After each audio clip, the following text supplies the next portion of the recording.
So I've decided I'm ranking the Defect cards because the Defect is the best character in the game, the only good character worthy of ranking these cards, and the only character I've actually climbed the Ascensions with. So once after I complete this, then I'll probably go climb the Ascensions with the other characters, make tier lists. But yeah, best character, and I thought I'd honor him in light of Slay the Spire 2 sidelining him. Well, he's probably going to be in the game anyways, because they would never do that to my boy.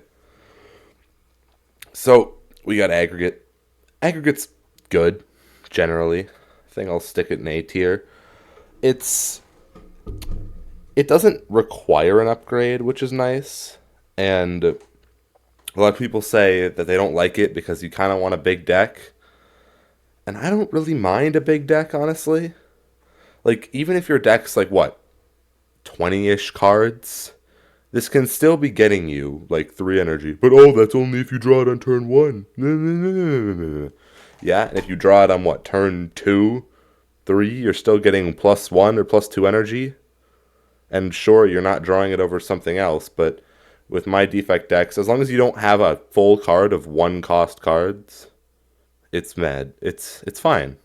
So, I don't know, if you have something like a claw deck where all your cards are 0 cost, yeah, it's not going to be necessary. But I think it's just overall pretty solid. The Defect's best energy gain card. If you're trying to mess around with X cost cards, it's certainly very good. And overall, I think it's just a solid best energy gaining card. And even then, your deck could probably be better than 20 cards. It's probably going to be bigger. And also, I don't know, pick up card because C card is fun. Don't worry about, oh no, my deck's going to get too big and then I won't see the card. Just pick a card, bro. Trust, it'll be alright. All for one.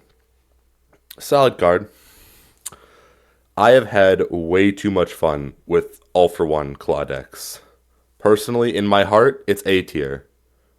Should it be B tier? I don't know. I'm going to go A tier. It'd be a low A tier. But personally, I like all for one.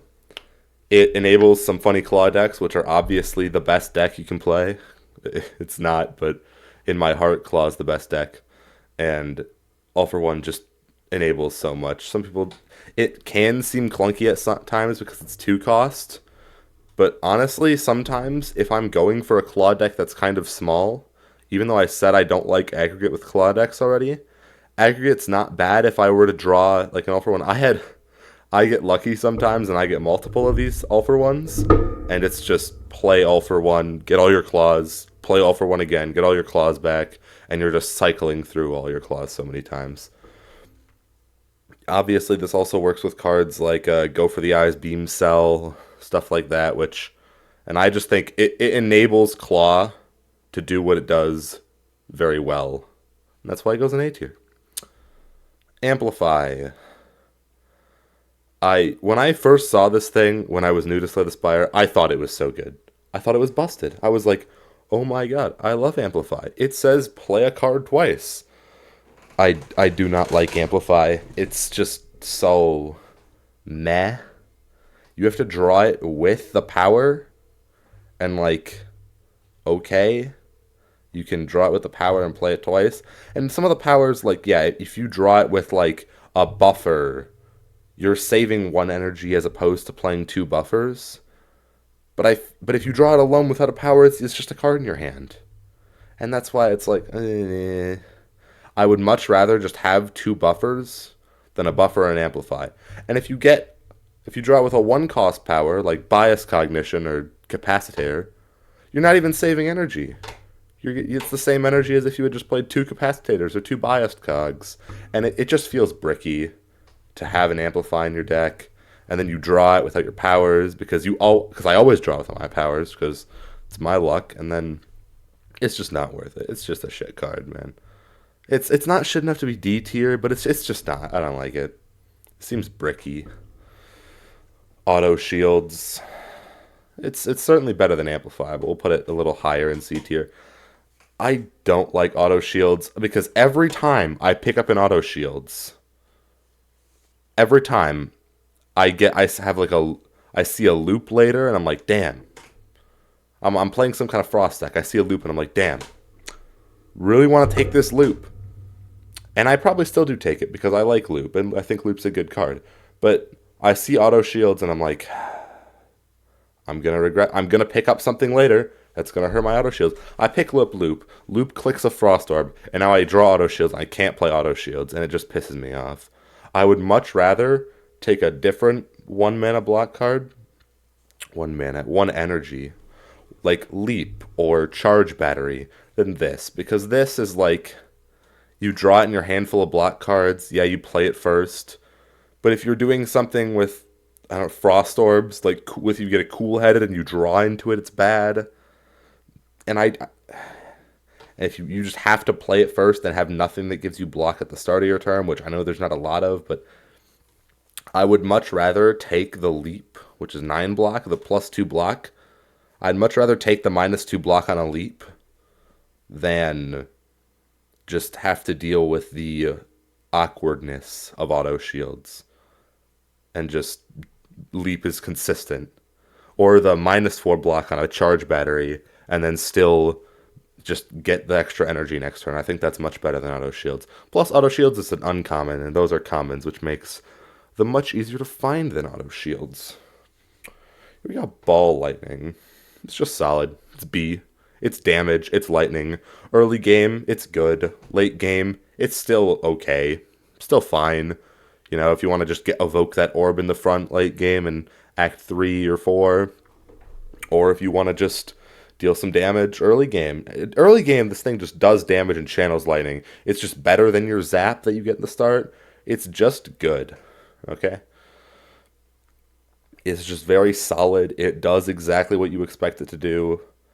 I think of the, like, cards that you can pick up, between Ball Lightning and Cold Snap, I think this one's a little worse than Cold Snap, because I generally think overplaying defense is better than overplaying offense. But, you know, this is just, it just does what it's supposed to do. There's not really much other discussion about it. Barrage. Barrage is a very good card. It's not quite S tier, but it's very good. Think about it this. A lot of people, I know, when I was new to the game, I didn't like Barrage. Because think about it. You look at it and you go, but what if I don't have all my orb slots full? Early game, you got that dual cast. You're getting rid of your orbs often. Trust me, this is... If you have 3 orb slots, which is just the base, and they're all full at the start of the game, that's just 12 damage. And if you have any strength scaling at all, it's more. Right? That's 2 strikes for the price of 1 early game. And if you have more than 3 orb slots, oh my god, this thing is disgusting. For 1 mana, it's just a solid damage. Upgraded Barrage, if you find it upgraded, or it's not a priority upgrade, but if you can upgrade it. 6 damage for each channeled orb, you get like 5 orb slots with Capacitator, or you get like the Inserter Relic, which if you have Barrage and you get Inserter, just pick up the Inserter most of the time. And suddenly, what? This thing, if you upgrade it and you have 5 orb slots, it's doing 30 damage for 1 mana? That's nuts. It's just good. It's just good. It's just good DPS. And I'm always happy to see one, unless I'm playing a claw deck, in which I'm not. Okay. Beam Cell. Overall, good. In a claw deck. I think this thing is really held back by the fact that vulnerable doesn't apply to orbs. I'm not saying it should, because vulnerable if it applied to orbs would be very busted. That's what lock-on does with Bullseye, and we'll get to Bullseye later. But vulnerable with Beam Cell, it's the Defect's only source of vulnerable. And it's just, if you have a claw deck and you're like playing with all for one, you can get it back, and then you can apply vulnerable and then hit without damage for all the claws. It's good. But you can't really take it outside of that. I mean, yeah, if you have like 2 barrages or like a barrage, you can take Beam Cell with barrage, yeah. But if you only have like 1 barrage, unless the Beam Cell that gets offered to you is upgraded already, I don't know if it's worth it. It's just... because then you're only dealing 1 vulnerable. Now, if you have nothing to upgrade, if there's nothing that you want to upgrade, and you're coming up on a campfire, and you see that you can upgrade something, yeah, sure, just take the Beam Cell. and then upgrade it, and suddenly it's 2 vulnerable. Now it's much better. 2 vulnerable is way better because if you don't draw Beam Cell and Barrage on the same turn, you can Beam Cell one turn, then you draw Barrage, and then you can hit him on the next turn. If you have a Claw deck, always pick up Beam Cell. But otherwise, it's just like, there's not a ton of... Defect doesn't really want to deal just pure in-your-face damage as much as other characters. It's about the orbs, unless you're playing a Claw deck, in which case it is about the pure in-your-face damage. And even then, Claw decks are still using orbs for damage. It's not like completely out of the case. So, Beam Cell's going to B. Then we have Bias Cognition. Bias Cognition used to scare me. I love this thing. It's so good. Bias Cognition is crazy. I really didn't like this thing when I started because I was like, you're gonna lose focus, and then oh no, you're gonna suck, and it's gonna be terrible. But it's just good, man. Because most of the time, when your lightning orbs or even deal 7 damage a turn passively, and if you have Capacitator, oh, this thing's nuts. If you have more than 3 orb slots, Bias Cognition is even more crazy. But most of the time, when your orbs are doing that much, like the first 2 turns after you play Biased Cog, you're gonna win the fight within 4 turns. Right? The only time you don't want to play this is like if you draw at the beginning of like boss fights. You probably don't want to play that turn 1 of a boss unless your deck is just that crazy and kills him that fast. Right? Biased Cog is... And if you get an artifact or a way to... If you get a way to negate that, like if you have orange pellets, Biased Cog is crazy good. Like it's an instant take no matter what. Biased Cog, I think, is almost already an instant take. Almost. But if you have orange pellets, or if you can get like a... Where is it? A core surge. Core surge over here for the artifact. Crazy. You get any way to get artifacts. It just goes so hard, and then you're not losing focus each turn. And even then, still, most hallway fights, you're killing him in 4 turns once you play this. Now, if you draw it turn 1 and you don't have all your orb slots filled, maybe don't play it. And if you can cycle back to it quick, that's more reason to not play it and just play it a turn later when you have all your orbs full. Great card, though. Blizzard. I loved Blizzard when I first started playing the game. It's kind of fallen off. It's okay. It can stay right there. Blizzard is scaling damage, technically. It's really fucking slow, though. It's really slow scaling damage. It kind of just, like, sits there. I've had some decks where I'm just channeling a ton of Frost, and I just have Glaciers, and I have Cold Snaps, but I don't really have a lot of damage, and I think, man, I could really need a Blizzard right now. And of course, when that happens, I never fucking get one, but... Yeah. But, no, it's... If you're running a deck where you're just kind of, like, stalling the enemy out, blocking for a shit ton every turn, channeling Frost, Blizzard is good. Blizzard can just be your win con and just rain down ice, and then suddenly you're doing damage. Although those decks, unless the enemy is like scaling a ton, if the enemy's not scaling, those decks don't really need it because they can just chip away with Cold Snaps, or if they have Barrage, they don't need it. But some decks, they just kind of lack damage. And if you haven't found a way to increase your orb slots and deal damage with Barrage, Blizzard can be solid. It can be damage. So if you're channeling a ton of Frost, pick it up. If your primary damage is Lightning, Dark, a Claw deck, if you're not channeling a ton of Frost, don't pick this up. If you are, it's solid damage. But you can't really take it that often, which makes me sad because it's one of my personal favorites. Boot Sequence. Yeah, see, this doesn't have the beta art on it, so if this had the beta art on it, it would be an automatic S tier. Because the beta art is so funny, and it's great. As an actual card, though, it's just mid. It's just so horribly, like, it's just fine. It can go in B tier. It's the innate, like, enemies, a lot of enemies just set up turn 1. And then you're sitting there, and you drew a Boot Sequence, and you can't really do your own setup with powers, or you can't really get up a big damage. And you're sitting there with a Boot Sequence in your hand, like, wow, this is useless. guess I'll wait till later. And yeah, it's zero block. Sorry, zero energy for 10 block. On paper, it's good. It's worth it. But I don't know. If it didn't exhaust, this thing would go crazy. I mean, obviously, but it's just not. It's okay. I don't know. A lot of enemies I feel like just don't attack on their first turn. Some do, and for those it's fine, but I prefer to draw a glacier in my opening hand than just have this or an equilibrium. I prefer to draw a two man energy. I keep saying mana. Oh my lord. I prefer to draw a two energy block card like a glacier or an equilibrium than I do to have this in my opening hand because that the glacier and the equilibrium set me up for later, right? No, I don't want to draw force field in my opening hand. That's for sure. I just thought about that.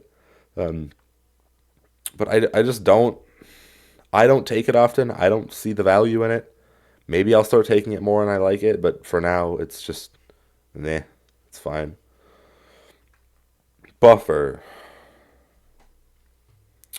Buffer is either like top of A or a low S, and I might move it later, but for now, it's going to go in low S because this thing is just the savior of Act 2. Okay, if you end Act 1 with your legendary, not legend. God, I always call the gold cards legendary, so I'm sorry if I do that. They're rares. Nah, I'm not sorry. What do I mean? Why am I apologizing? They're legendary in my heart, but I'll call them rares. So, buffer just saves you in Act 2. If you get a buffer at the end of your Act 1 as your rare card pick, you're going to have a lot easier of a time through Act 2. Now, if you can upgrade this, it becomes much better. Prevent the next 2 times you would lose HP is really good. It's really, really good. Buffer can just save you, and to be honest, I always forget that I have my buffers on, and I like almost full block anyways, and then I use a bunch of energy to block instead of attacking, because I like to play fast, and I just don't pay attention sometimes. But, buffer. It's just solid. I mean, not taking damage is just good. There's a lot of enemies that just do big swing attacks, and even if it's unupgraded, you play it, and then that's your full block for the turn. And then you can spend your extra 1 or 2 energy, maybe getting more energy. If you have something like aggregate, buffer gets much better because you can just full block for the turn and then still go crazy with the rest of your energy. And because I like buffer so much, it's often a reason I actually take aggregate. Because I have a buffer. It slots well into any deck. There's not like a restriction. You can go with it for claw, you can go with it for just general orb spam, lightning, dark, frost, whatever. Whatever you want to do. Buffer just fits in. And I like it for that. One thing I do want to say before we continue. Oh my gosh, there's so many cards left. Yeah, if you think differently about this, if you have a different opinion, just know that you're wrong. That's all. This is just the objectively correct tier list. And I won't hear other opinions because I'm better than you. I'm shit at this game. Anyways, Bullseye. Bullseye's a card that I don't take often because I feel like it only slots into a limited amount of decks. And it can go here. If you're spamming lightning, it's okay. It really shines in decks that want to evoke their dark orbs. But, I don't know. It doesn't... The problem is it doesn't channel an orb, right? Whereas something like Ball Lightning... Something like Ball Lightning will go ahead and channel an orb and get your dark orb or your other lightning orbs. It'll evoke them. Bullseye will not. Bullseye will make all orbs deal 50% more damage with the lock-on. It's the only source of lock-on in the game. And to be honest, I really wish they had spread lock-on in like one other card, but they didn't. It's just fine. That lock-on is... It makes your orbs deal more damage, but I feel like I would rather just channel more orbs sometimes. The 2 lock-on for 2 turns is nice. If you upgrade it 3, it's fine. It's not something I'd prioritize upgrading. It just feels on paper it should be good, but when I take it, it always feels bad to not channel an orb. It feels worse than a ball lightning or a cold snap. And if you're channeling Frost, you should pick this up anyways, if you're primarily channeling Frost more than any other orb. But if you have Dark Orbs, you should probably pick up Bullseye. If you have Lightning Orbs, you should consider picking up Bullseye if you're channeling a lot of Lightning Orbs already. Like, if you're doing some weird gimmicky thing where you just want to find Tempest, where's Tempest? If you just want to find Tempest or find something else and channel it for channel a billion lightning, this is good. But if you're not channeling a billion lightning orbs, then you want to channel more orbs before you increase the orb's damage, in my opinion. And if you're channeling a billion lightning orbs, you've already won. It kind of feels like a win more card. It's not really. But overall, this is where I think it is right now. But my opinion on this one could definitely change. And once I play all the other characters, I'll probably come back to this tier list and redo it. But I think it's solid. I think it's just fine. It's very middle. Capacitator. This is a good card. It's not S tier because you don't really... It's not an always take, right? If you're already struggling to channel orbs, if you're not channeling a lot, you don't want this. Because then it's going to make it harder for you to evoke your orbs, because you have to fill up those other slots. If you're not struggling with channeling orbs, please take this. The passive orb gain, the passive effect on all your orbs, triggering 5 over 2, over 3, is good. If you can upgrade it, great. Not a super priority upgrade, but always solid. This is the only card I believe that increases your orb slots.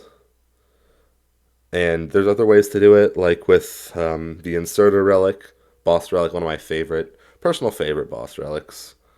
And I often end up getting it instead of this.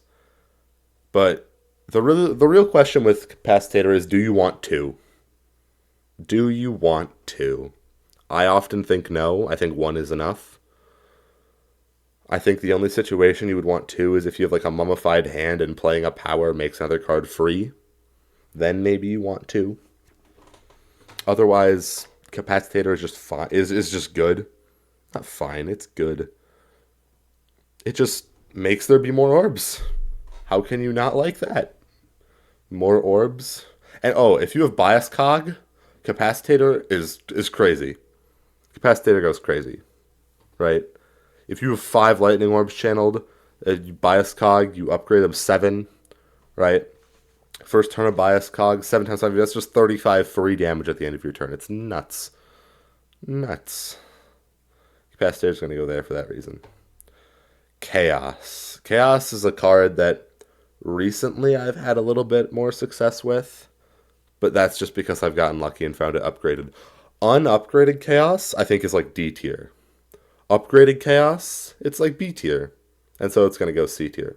I think it's better than Amplifying, not really better than Auto Shields, but I don't like the randomness of it. I don't like not knowing what's going to happen. That feels bad, not being able to control it. Channeling 2, the only reason that it's better when you upgrade it is because 2 orbs for the price of 1 is good, right? Even if you don't know what they are. Although, with my luck, I'm always just going to get the worst orbs possible. If I need block, I'll get lightning orbs. If I don't need block, I'm going to get frost orbs, And, I don't like that unpredictability. If you find it upgraded and you're just spamming orbs, it can be good to evoke the orbs in the front. That's fine. If you find it unupgraded, I wouldn't advise taking it. If there's a campfire coming up and you have nothing else you want to upgrade and you're fine on health, you could take it. But then you might just want to take red key if you're going for the heart. Otherwise, it's just fine. It's not fine. It's worse than fine. I keep saying it's just fine, but it's not. It's not fine. Nothing's fine. Anyways, charge battery. I am conflicted on this. Charge battery. Charge battery.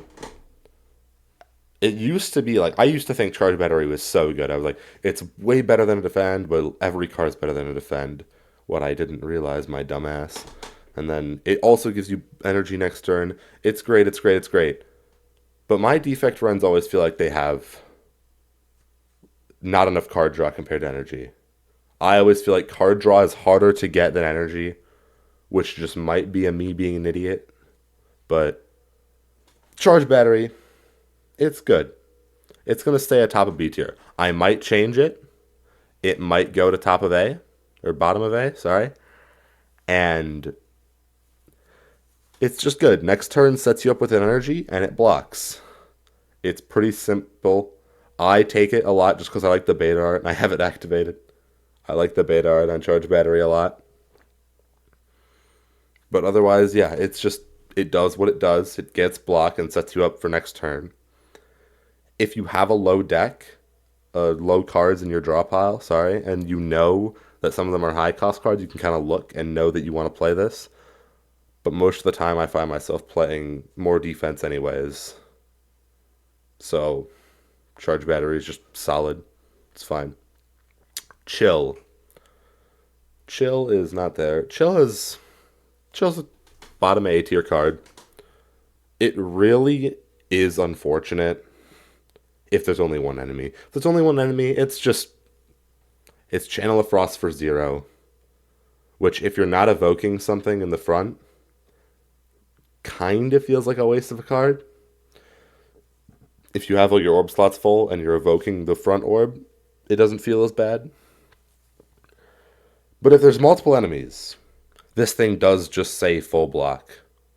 If you evoke like at least one frost orb at the front. Right, I can tell you the time I've went into, I don't remember his name, I'm actually forgetting.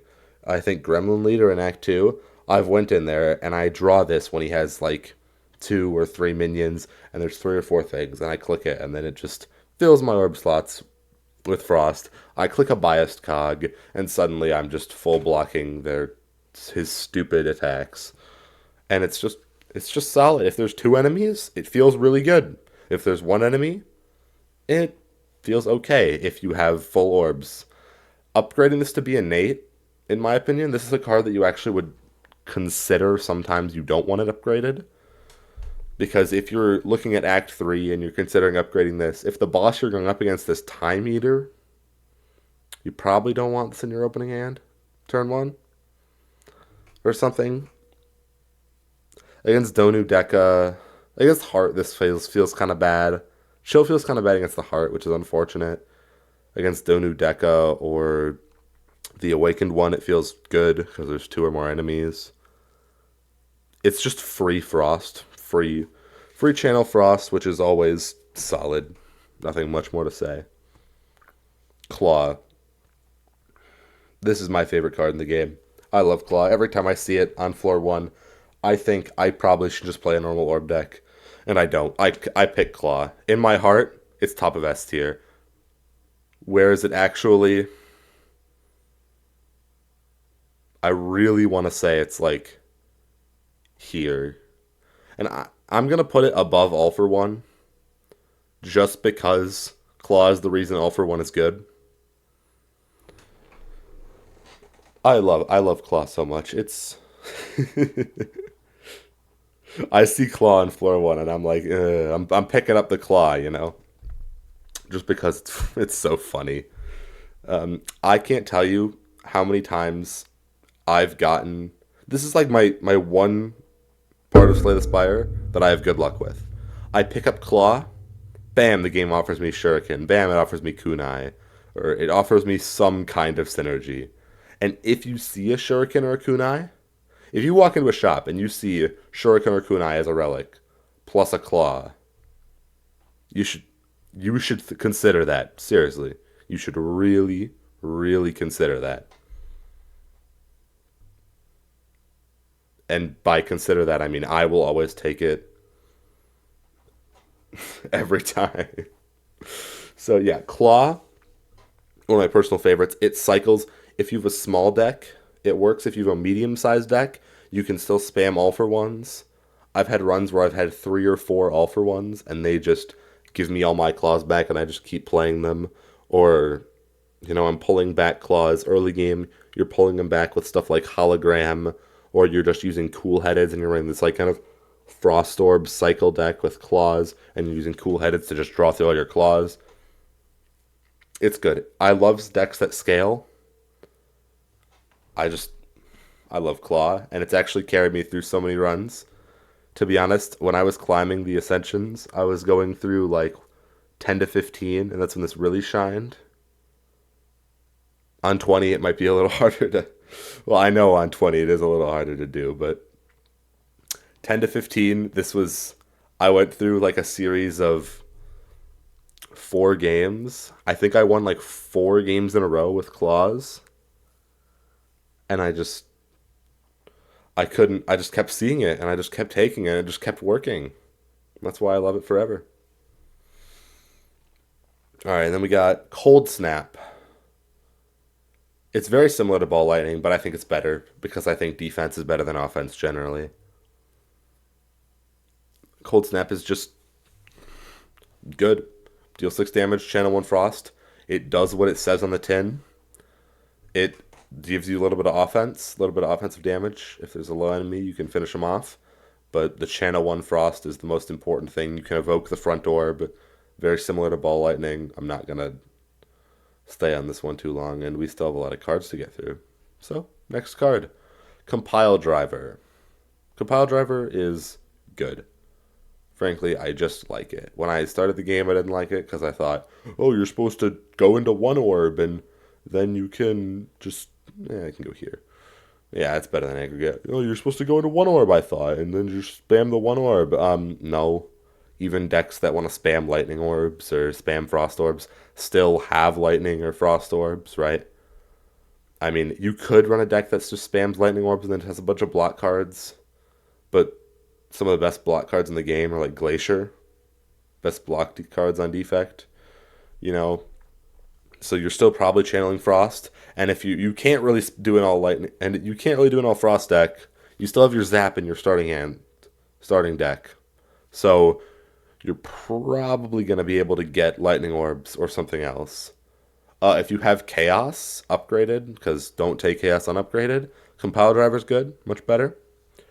The card draw is just solid. It's just good. It's deal damage, and then you see what else you draw. You might draw something better. Might not, but you might. And card draw is good. Trust me, card draw is very good. Alright. Consume. Lose 2 focus, gain 1 orb slot. I've never really liked Consume. It's just always felt so. At 2 cost, it just feels clunky. Right? The reason I'm actually gonna put Consume in D tier, I don't like it at all. Maybe it's fine. To be honest, I played some games with it and then I just never took it again. If you have full orbs, if you get this at the bottom of your deck, it's just bad. Right? If you get it at the front of your deck, it feels clunky because you want to play other cards in your starting turn, get set up, or do some damage, and then it costs 2, and then you can't really do anything with the rest of your turn. And if you get it late in the deck, if you draw it to the bottom, then you might have full orb slots. And if you have full orb slots, it's not evoking the orb that gets removed. It's just removing an orb. It's not like evoking it when you lose that orb slot if you have full orb slots.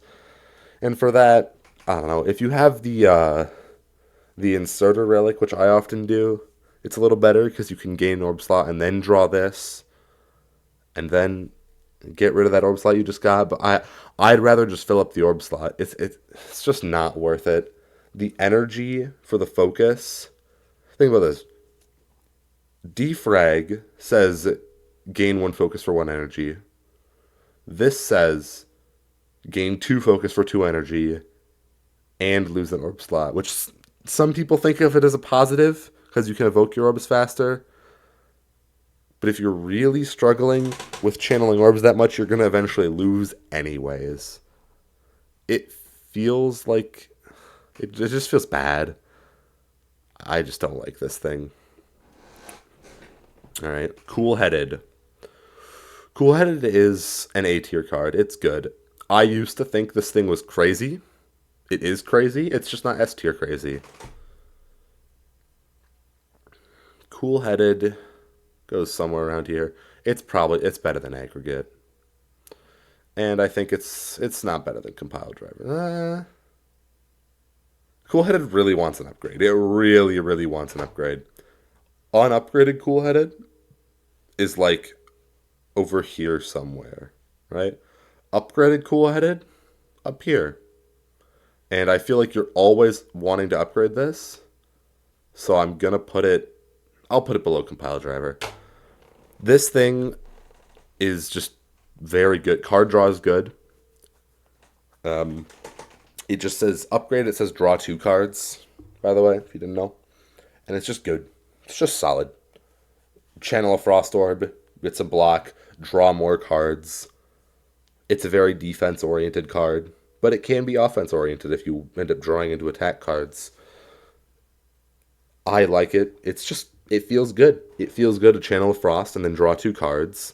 And if you're trying to block, then you get the Frost. And then you draw more cards. And if you're playing a claw deck, you can use this to block and then channel into or draw into your offensive cards, your claws. And it's just good. Numerically, it's good. All right, Core Surge. Core Surge is a good card. Core Surge is a good card with Biased Cognition. I don't really pick it up otherwise. It's good damage for 1 mana. 1 mana. I'm just going to say mana, I don't care. Good damage for 1 mana. Good. But in Act 3, that starts to kind of slow down. It doesn't have the scaling potential like Barrage does. And I'm going to put it at top of B tier. I don't think it's quite A tier material because it really wants to be with Biased Cognition. If you don't have it with Biased Cognition, it's going to negate an enemy's debuff, but enemies are usually debuffing you twice in a turn. If they debuff you, you're getting 2 debuffs. You're getting frail and vulnerable. You're getting weak and vulnerable. You're getting 2 debuffs. And it doesn't feel like that helps all that much, to be honest. Without the Biased Cognition. With Biased Cognition, please always take it. In fact, I still take this thing blindly in hopes that I will get a Biased Cognition. But if you don't get that Biased Cognition, it really, late Act 3, Act 4, it just doesn't feel that good. But also, if you can get rid of that debuff, because that lose 1 focus thing is a debuff, if you can play Core Surge and then play a Biased Cognition does just say 4 focus for 1 mana. Which, according to my elementary school math skills, is very good. That's pretty good shit right there. All right. Creative AI. I feel differently about this card depending on how my day's going. Creative AI exists. It's fine. I don't like the randomness of it. I don't like RNG, frankly. I don't like giving up control to the game. Now, Defect... Hold on, I'm going to put this back down here for a second. I'll let me talk myself into a rating of this card. So, Defect has powers that are beneficial to other powers. Like, where's Storm? Storm here. And then there's stuff like Heat Sinks, where you get Heat Sinks and Storm off this, or you already have Heat Sinks or Storm. You like this because it lets you proc those a lot more often. If you don't already have a Heat Sinks and Storm, yeah. I mean, if you get Creative AI and then you get a Heat Sinks and Storm, you're like, okay, the next powers I get are going to do more, right? And then, with my luck, you get Creative AI, and you just keep getting Heat Sinks and Storms, and nothing else. And nothing else. And it's... Because Defrag and Biased Cognition are powers... This is good. Electrodynamics too. Echo Form. Right, you can get Echo Forms off this, right? You can get Electrodynamics, but getting an Echo Form does feel a little clunky because it's 3 cost sometimes. Although, hey, usually I'm happy to see an Echo Form off this. but I don't like the randomness of it. I'd rather, instead of creative AI, just have an echo form or an electrodynamics or a defrag or some other power. Now, if you have mummified hand or something like that, holy shit, please take this. If you don't, it's okay. So looking at all this, I think it deserves... You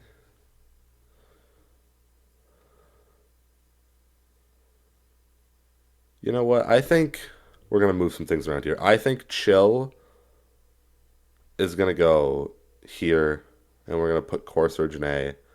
Because I think creative AI is better than chill. I don't. But I was just looking at the Core Surge creative AI, and I think Core Surge is still B, actually. Creative AI can be... You know what? I like Charge Battery, but I like Charge Battery. Yeah, it can sit right there. That's fine. And I do love Claw Decks, and I love Beam Cell because of that, but the urge to put Beam Cell over Creative AI will not overlap my good judgment and objectively correct tier list making. Alright, oh my gosh, we're only on letter D. Well, there's a lot of cards in the high letters, it's fine. We're not that slow. We got Darkness. Darkness is just... It really wants an upgrade. Darkness really, really wants an upgrade. The upgrade is kind of unique. I actually really like the direction they took this upgrade. Darkness upgrade says, Channel 1 Dark, trigger the passive ability of all Dark Orbs, which is going to passively ramp up all your Dark Orbs. If you're playing a Dark deck, you need it. You just need it. And for that, it's going to be bottom of A tier. Dark decks, personally, I haven't always liked them, but because there's just not as many ways to get dark, it's not like a spammable orb, nor do you want it to be spammable. You want to let them sit there.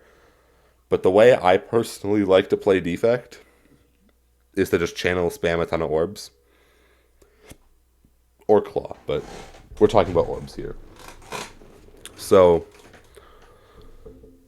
Dark is fine. If you struggle to spam... If you're already, like, Act 1, you're kind of struggling orbs, you don't have a lot of orb cards, but you still have some, this is fine. This is good. What I like to do is I like to get Darkness, and I like to take a Recursion or get my Dual Cast, because Darkness Orbs with Dual Cast is disgusting. With Dual Cast, you can be channeling your Dark Orbs, get them up in the back, maybe Recursion them if you really want to just let that damage sink in, and then most hallway fights can just be ended in 2 to 3 turns, sometimes 4, by just letting a Dark Orb, channeling it turn 1 or 2, and then bringing it to the front. Maybe you play 1 or 2 Darknesses, get it up, and you dual cast that Darkness, and suddenly they're dead. Sorry, you dual cast the Dark Orb, and suddenly they're just dead. It's solid. It's just solid. And for that, it deserves bottom of A tier. Defrag. That shit is busted. That shit is so good. If I see a defrag, unless I'm playing a Claw deck, I'm taking the defrag. Right? I'm just taking it. See a defrag, take a defrag is almost always true. Almost always. Focus is just so busted. It's so good. And if you upgrade it, gain 2 focus, that's good. That's good. Bias Cognition, obviously, is really good because it says 4 focus for 1 energy. And you lose 1 focus. Oh no, but if you have Core Surge that's offset, Defrag doesn't have a downside. It just has focus. It just has all your orbs do more. Yes, please. If I'm playing a Frost deck, I block for more. If I'm playing a Lightning deck, I do more damage. If I'm just not really focusing on 1 orb, and I'm just mixing them up, it's just good in general. If I'm playing Darkness, my Dark Orbs ramp up faster. It's just good. Focus good. Take some defrags if you're new to the game. And just trust me. Out of all the things on this list, this is like the one I am most confident about. Trust. Okay? Okay. Doom and Gloom. feels a little clunky. However, personally, it's solid AoE and solid dark deck. If you have a darkness already, I see no shame in picking one of these up. If you're in Act 1 and the boss is Slime Boss, I see no shame. Act 2, the elites do happen to be, two of them are multi-fights. They're good for that. And I think Doom and Gloom can sit comfortably in the middle of B tier. It's just solid. It's solid AoE. You channel some darks. With darkness, you can ramp them up. You know, if there's like those little annoying minion things and you just really, really don't want to focus them to take your DPS away from the main boss and you don't really want to block, just AoE. Problem solved. Being 2 cost, I feel like doesn't really hinder this thing as much as other ones for some reason. For some reason. I should know the reason. It just feels fine. It feels okay. And for that, it's going to B tier. Double Energy. When I first saw this card, I was like, "Oh, that's good. That's good. It's good. Aggregate's better energy production." Now, if you can get an aggregate and you see this, that's too much energy. Unless you have like an X cost card, like a multicast or Tempest, wherever it is. I don't know where multicast is here. I'm looking for the beta card art at multicast. Yeah, it's too much energy when you upgrade it. Unupgraded, it's just a worse aggregate. But yeah, if you have an X cost card, it's fine. But like, barring Tempest, multicast, it most of the time just feels like too much. And like, sure, you can do some things with like Meteor Strike. You can play Meteor Strike now. Yay. But if Meteor Strike, most of the time you just want to like make it 0 cost somehow. Or you want to already have Plasma Orbs, but there's not really other ways to get Plasma besides Meteor Strike and like Chaos and stuff. So, yes, this can help you play Meteor. If you have a Meteor Strike, or like maybe if you're kind of heavy, if you just happen to be heavy on high cost card, maybe even Echo Form and Electrodynamics, Meteor Strike, maybe a Tempest. I don't know why you would ever have all of those, but you do. If you have a Sunder, this thing's better. If you see it upgraded, it's much better. It's situational. You can't take it all the time. You just can't, because most of the time, if it's unupgraded, it's just like I didn't feel that great drawing it. Now I can play my other hand, the rest of my hand, but it doesn't feel that good. Put it above Creative AI, but and if you have those other cards, it's fine. It's good. You can play them now more frequently, but then drawing those cards without double energy feels worse, which is more of a knock on those cards than double energy. But Echo Form, it's also one of those, when you look at it, neuron activation cards that you see when you're new to the game, and you would go, oh, it's good. And it is good.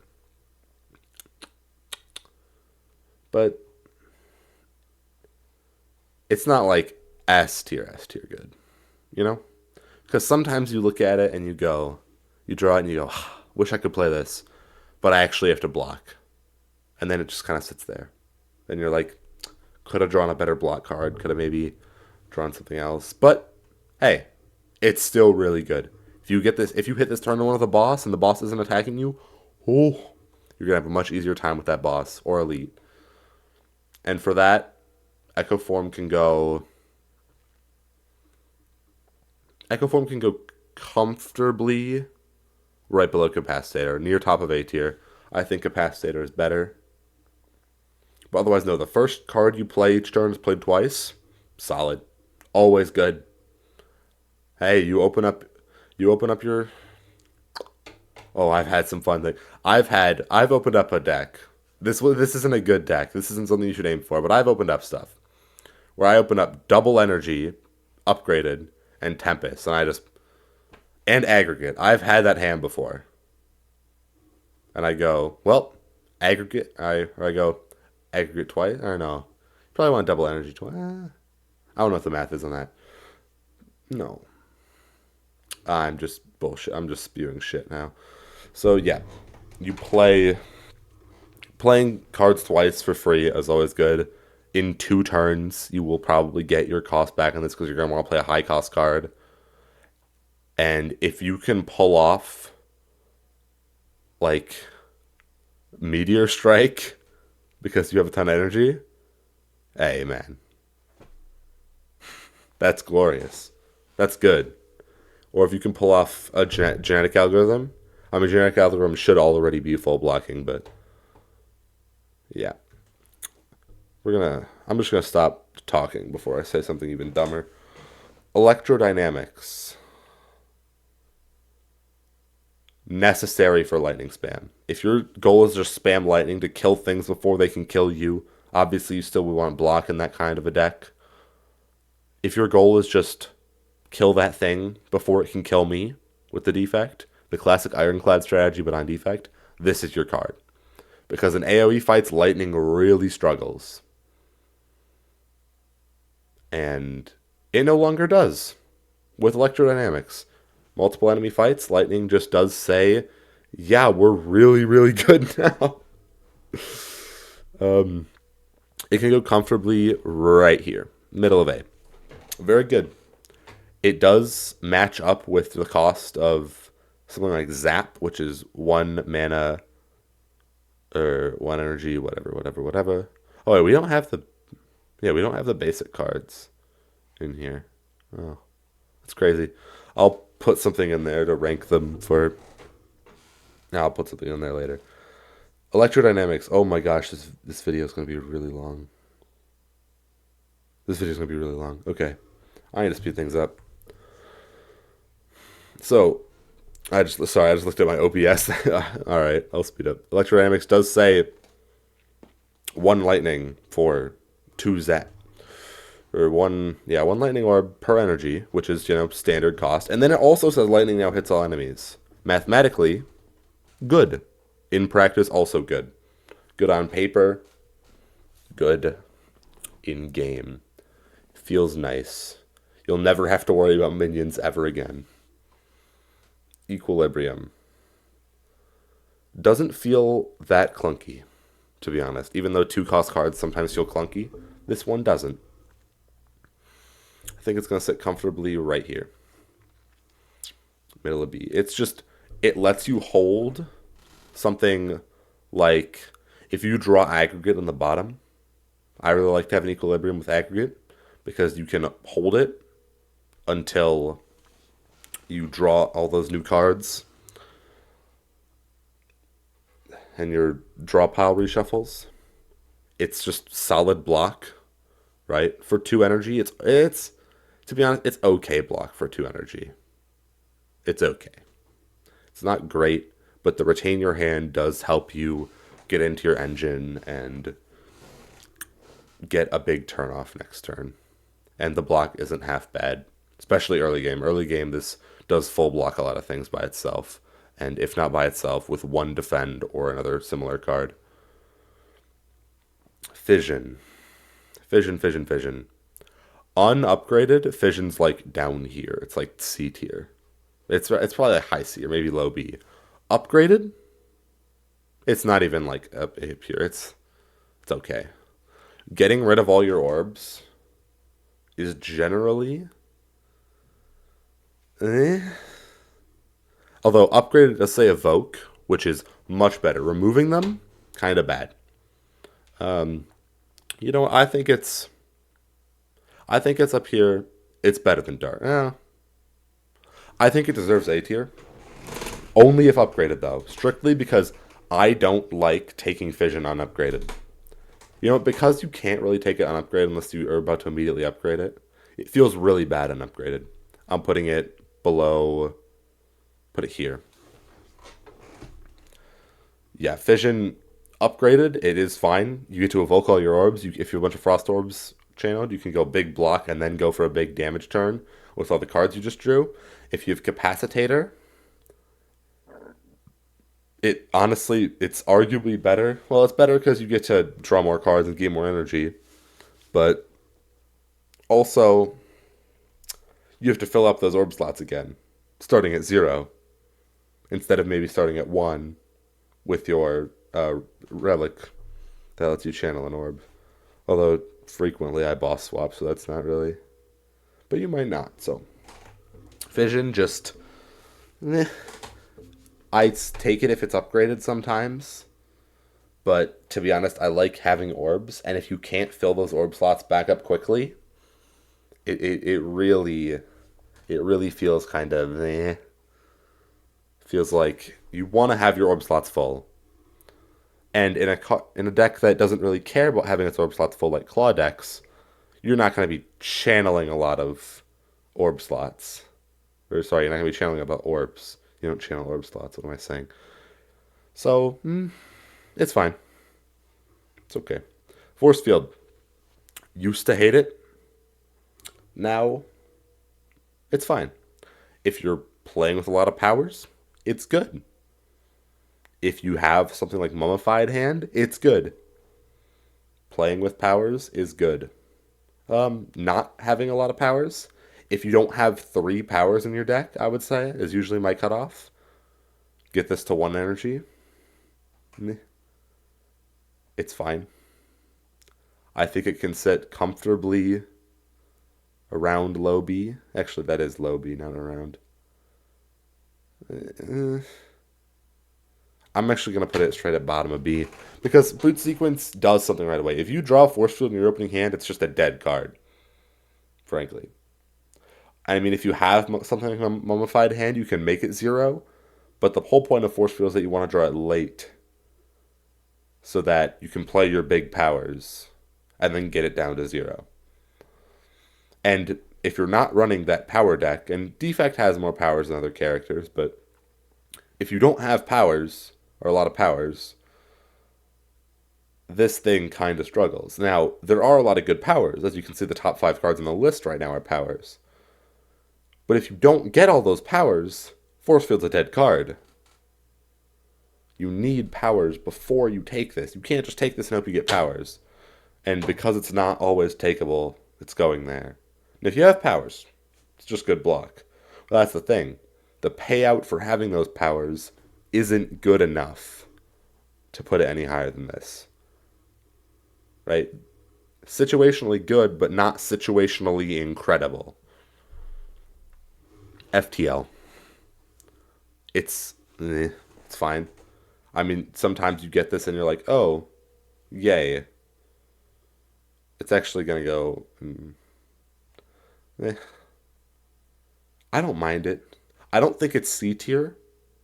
Like, I look at FTL and I think it's better than Auto Shields, better than Chaos, better than Amplify. But I look at it and I go, I think Force Field and Boot Sequence and stuff are better, so it's going in bottom of B.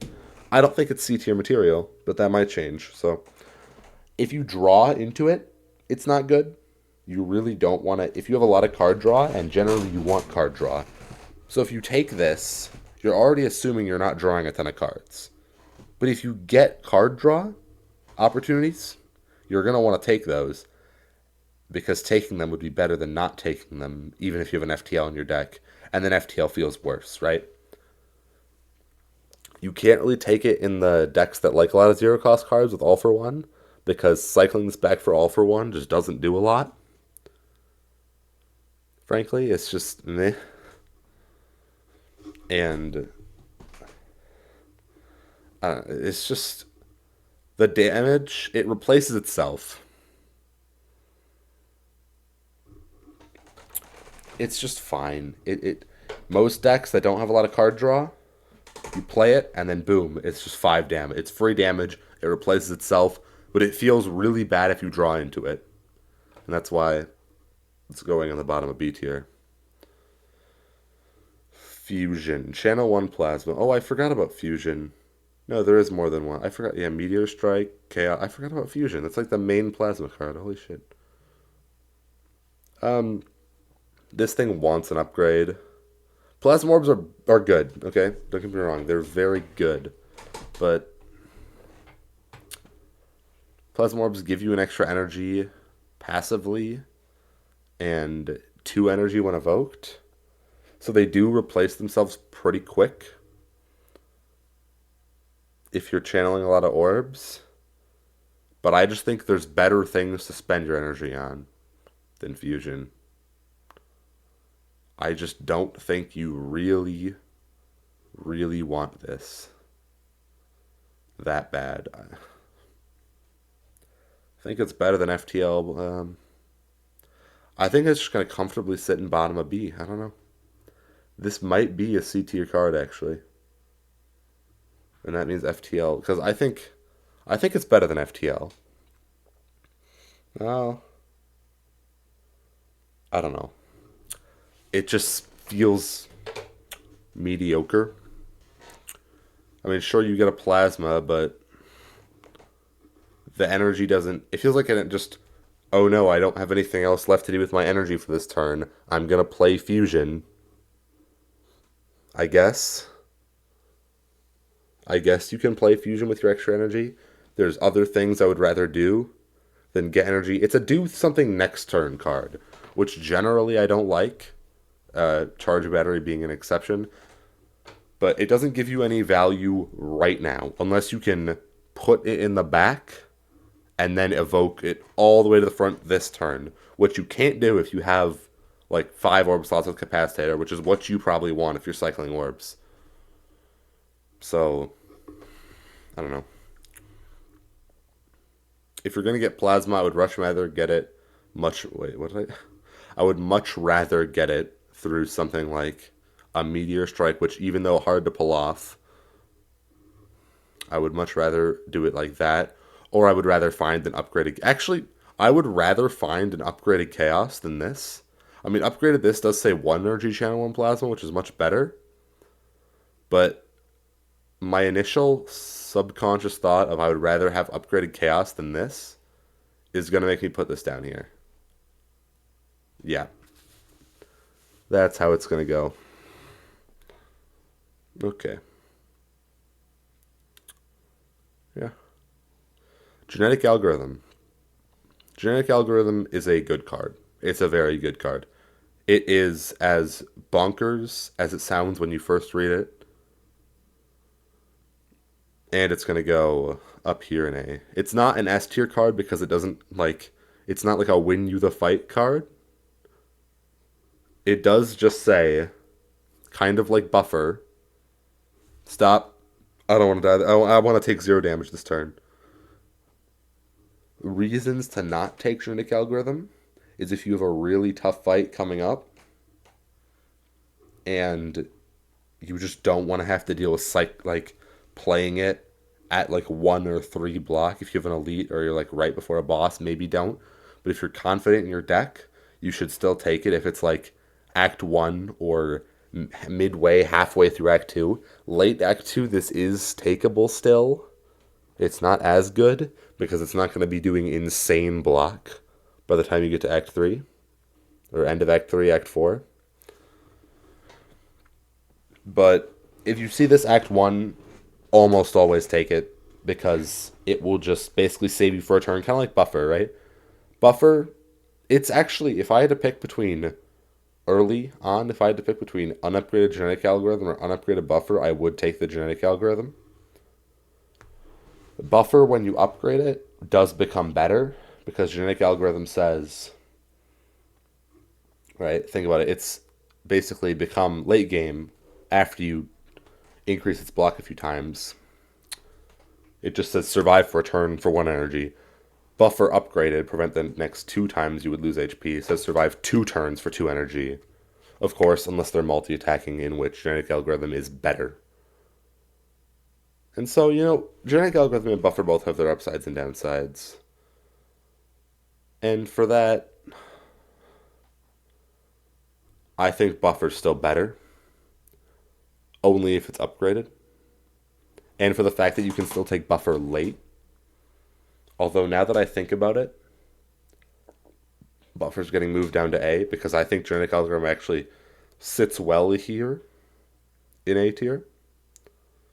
And I think Buffer should be moved down.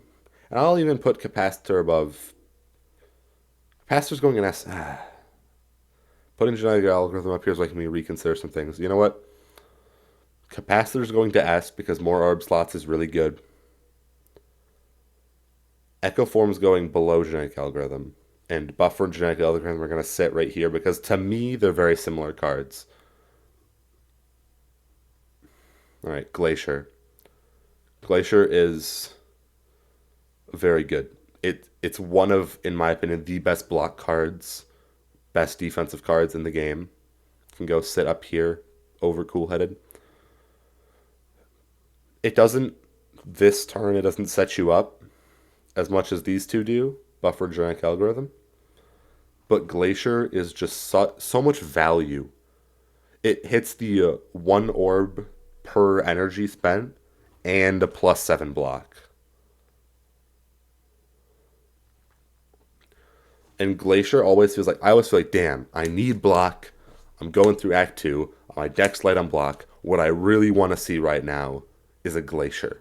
I don't want to see a genetic algorithm because that would require setup, and I need block now. I'm struggling now. Give me a Glacier. And sometimes my prayers are answered, and sometimes they are not.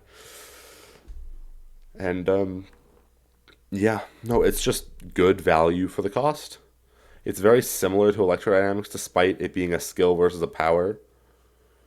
Electrodynamics is a little more immediate value, whereas this is also immediate value. It does effectively say, with the Channel 2 Frost, if you want to think about it, it does effectively say gain 11 block. Which, something like Auto Shields does that for 1 energy, but the 2 Frost can also be evoked. They can help you evoke your orbs in the front, and they help you fill up your orb slots, which is your primary goal in most Defect decks, is to cycle those orbs. Go for the Eyes. Go for the Eyes is up here. It's a good card. It might not be A tier, actually, now that I'm looking at these cards. No, Go for the Eyes is A tier. Yeah. Go for the Eyes is better than Darkness. Yep. The Weak, I love Weak as an effect, personally. I love Weak. It really does like an upgrade. The kind of downside, I suppose you could say, of only applying Weak if they intend to attack doesn't really exist, because you really want to play this when they're attacking. Obviously, it only applies 1 week. If you upgrade it, it's 2 weeks, so if they attack 2 turns in a row, which some enemies do, like the Awakened one is always just going to spam attacks at you. This can be good. Yep. Go for the Eyes is just solid Weak. It's a block card if you think about it. It just says take less damage, and I'm all for taking a ton less damage, especially with multi-attacks. I'm all for taking less damage for 0 energy. This thing can block, if you want to think about it that way, for ridiculous numbers. If you let it. If you just click it, if you take it, and you start clicking it when things are attacking you for big damage, it's fine. And it doesn't feel that bad if you draw it when they're not attacking. Because at worst, it's like a little bit of damage. And yes, you would have rather drawn other things. But if you're smarter on the way you build your deck, and you can take some cards, and you can actually spend all your energy. If you Go for the Eyes and you know you have some other cards that can... I have to... No, I had a cough. Damn. If you take some other cards that you know you can spend your energy on, some 2-cost cards, this thing can be solid. Heat Sinks, always good for that power spam deck. Heat Sinks is gonna sit comfortably right here in B tier. I think Heat Sinks is just very setup-y. You really can't... If you have like something like a Mummified Hand or a Frozen Egg early, right? And you think you're planning on for the power deck, the classic Defect power deck, and you see a Heat Sinks, and this also... I'm going to put Heat Sinks and Storm next to each other. Let me find Storm. Where is it? Because I think they're very similar cards, and despite them doing different things, I think they function very similarly. I actually think Storm is better than Heat Sinks, but I'm putting them next to each other because they feel very similar. The first time you see a Storm or a Heat Sinks, right, if you see it and you don't have any other powers, it feels like, it's hard to take that first one. And I often don't, because taking a Storm or a Heat Sinks when you don't have any other power synergies is like not a good idea, for the record. When you already have a bunch of powers and you see a Storm or a Heat Sinks, great. It's just free, consistent value for the rest of the fight. The value on them is not as good as you might be expecting, but it's still value. The value on them is not like crazy, but it does just say for each power card. You know, if you have creative AI, these things get significantly better. Because eventually you will run out of power cards to play because they don't cycle back through your deck. So eventually, if it's a long fight, these things will stop providing you value. But if they've already provided you value for one of your power cards, right? If you have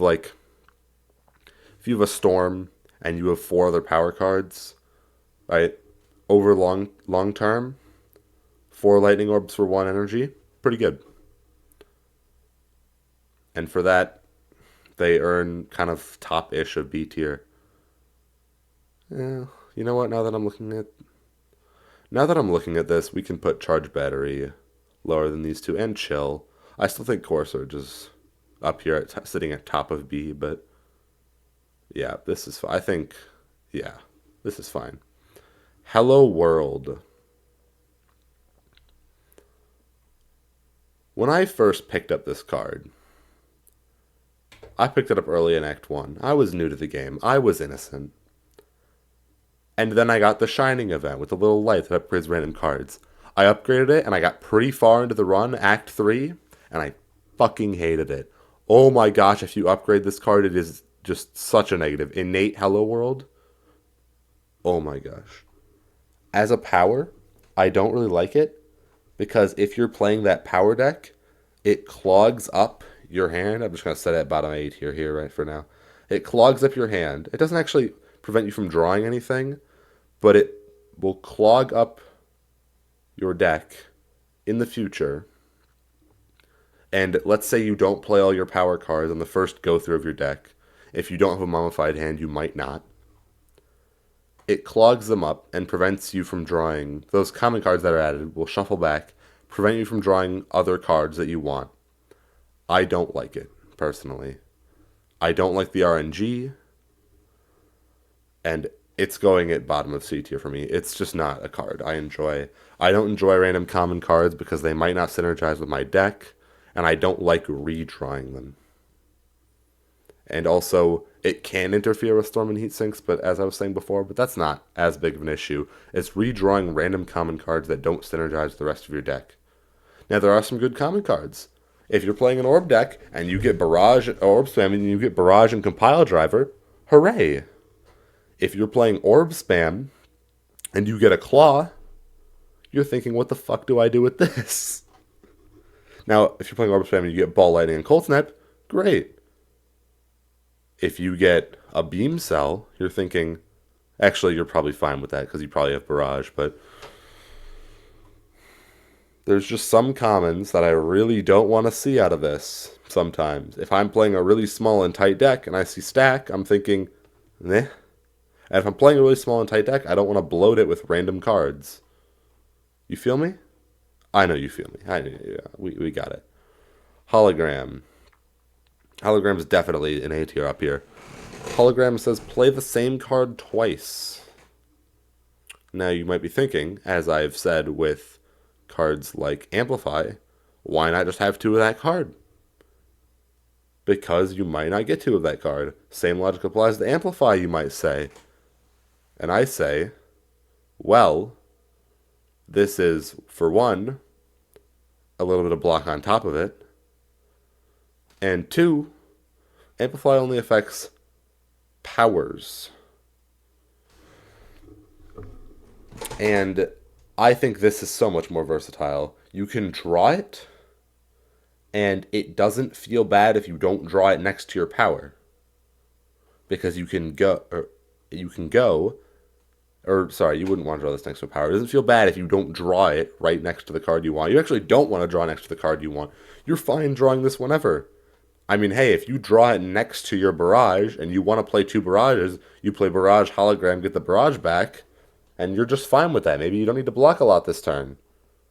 Maybe you already are blocking a lot because you have bias cognition frost orbs. Hologram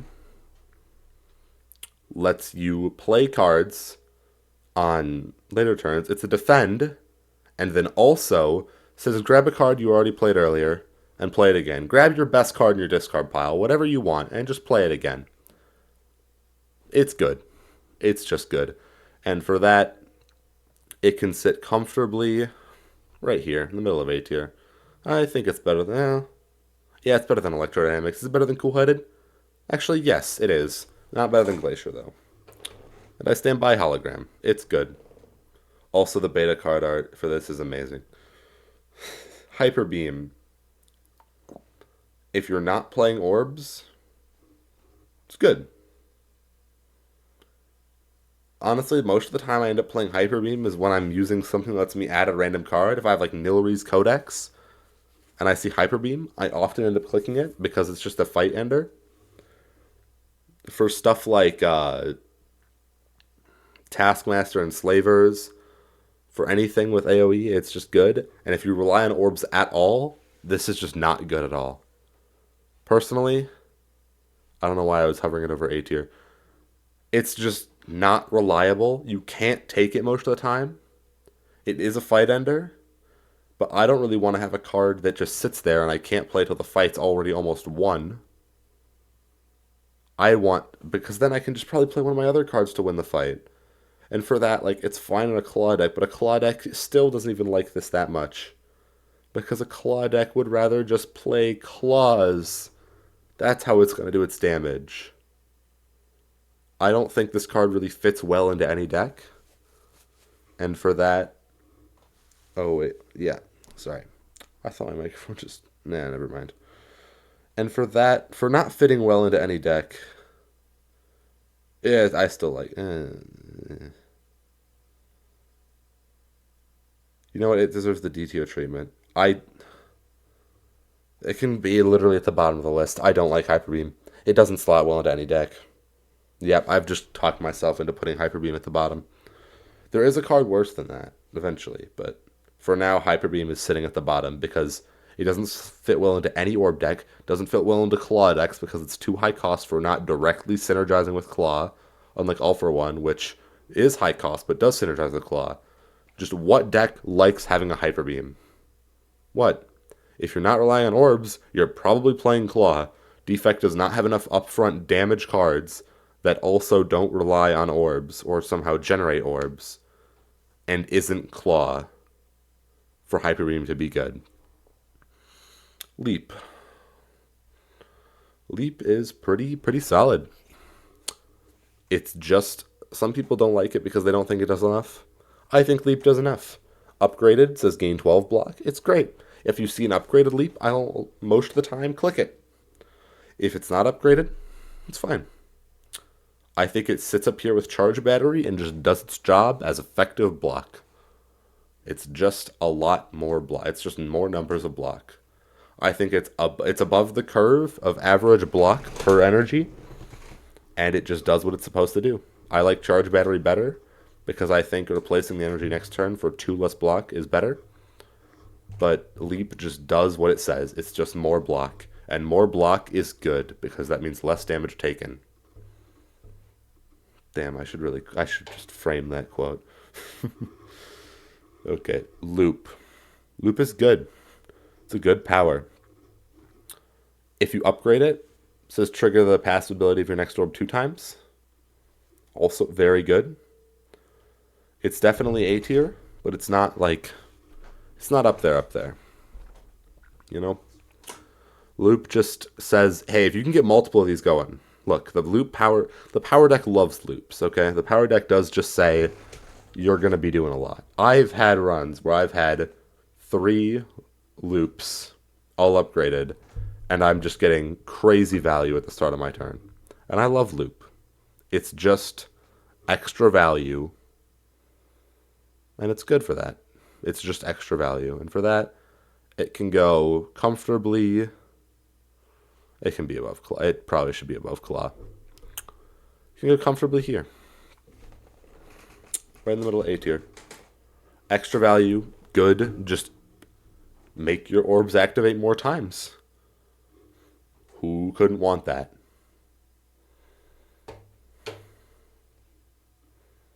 Machine learning.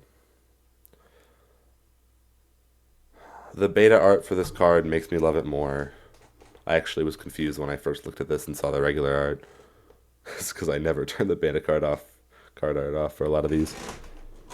Machine learning. I've lost a little love for this card. It sets up for next turn, but I don't feel like it sets up for next turn as well as it should. I don't know. On paper, I love it. And I feel like I should be taking it more. And it's going to sit comfortably here at the bottom of A. Because I know it's good, except I just don't take it that often. Because most of the time when I see it, it's offered amongst another legendary card. Like Core Surge, which, in my opinion, I like taking a lot more than Machine Learning. Even though I fully acknowledge Machine Learning is better by itself than Core Surge. Much better. And probably better than the possibility of getting a bias cognition. But I salivate so much at the thought of a bias cognition that I probably take the Core Surge anyways. If I'm playing a claw deck like I often am, I'd rather take the All for One. And I think there's just better rare cards like Echo Form, Electrodynamics, Bias Cog, Buffer. Although I acknowledge it's not. I acknowledge I should take it more. But it is just good value. And it lets you see more cards, which is always good. Melter. Melter is just fine damage. It's fine damage, and the remove all block comes in handy more than you would think. As depicted in the art, that stupid sphere thing is dying, and I hate that sphere thing with a passion. The Spheric Guardian, I hate it, and for that, it will always have a place in my heart for killing that thing on turn 1. Doesn't actually kill it, but it puts it at 10 HP, which you should be able to kill it. God, I hate the sphere thing so much. And just for that, it goes at top of B tier. And it's just generally solid damage, too. 10 damage for 1 energy. It's generally solid. And the remove all block makes it potentially be much more damage than that. It doesn't fit as well into orb cycle decks because it doesn't channel an orb. It doesn't fit exceptionally well into any deck, but it doesn't really hurt any deck either. It doesn't feel bad, it just doesn't feel really good. And that's why it is the definition of average, and I'm actually going to move it down because it doesn't deserve to be as high as it was. My blood pressure was rising a little bit thinking about the Spheric Guardian, I'm sorry. So, yeah, it can go. Damn, it really doesn't deserve to be up here.